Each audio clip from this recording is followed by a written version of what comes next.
আমি হলাম এই অল ডিস্ট্রিক্টের বড় সাফাবাজ। বড় বড় জায়গায় থেকে আমি ভালো ভালো মনে করছি উন্নত মানের টপিক পাইছি এই সাফাবাজ দিয়ে। আর ওই বাইকই বলে বিরাট সাফাবাজ এসে প্রায় দিনে যে দেখে আসি ও সাফাবাজি কটটুক আছে ওর।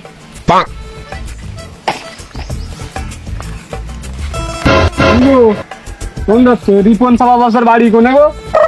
ওই সামনে যে ডান হাতের তে আবার বাম হাতের পরে একটা পুকুর আছে, পুকুরের মাঝখানতে লাফ মারতে হয় ওই উপারে বাড়ি। আচ্ছা মিয়া ভাই ধন্যবাদ, যাও।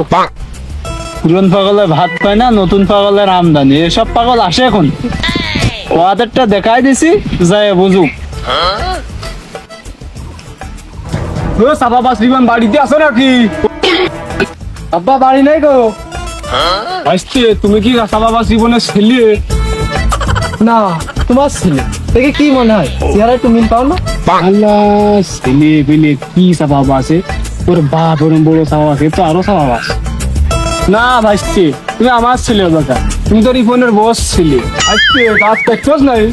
না, ঘাস কাটতে। কি কাজ? পদে পদে অপমান করতেছে। না জিজ্ঞাসা করতে আমার। আচ্ছা, আব্বা তো বাড়ি নেই। আব্বা তো গেছে 7 সমুদ্র 13 নদী পার হয়ে বাড়ি মাসের দুধ ধরতে। তোর বাপ শুনেছি বিরাট সাফাবাজ, তুই এস বাপ এসছে বড় সাফাবাজ। তা ভাইস্তে দুধ কটটুক করে হয়? দুধ কটটুক করে হয় তা তো জানি না চাচা, তবে ঘি প্রত্যেকদিন আসে আব্বা 80 মন। সওয়াল যদি এইরকম মাল হয় তাহলে বাপ কি মা আমি কাটিয়ে পড়ি। ভাইস্তে গেলাম। চাচা, দুটো ভাত খেয়ে গেলে হইতো না? আর মা কেবল তিমি মাছ মারি নাইলে পুকুর থেকে। দুটো ভাত খেয়ে গেলি ভালোই হতো। ভাইস্তে আমি তো মারতাম সে নদীতে মাছ, আর তুমি তো পুকুরিতে মারলে, চাপা একটু বেশি হয়ে গেল না?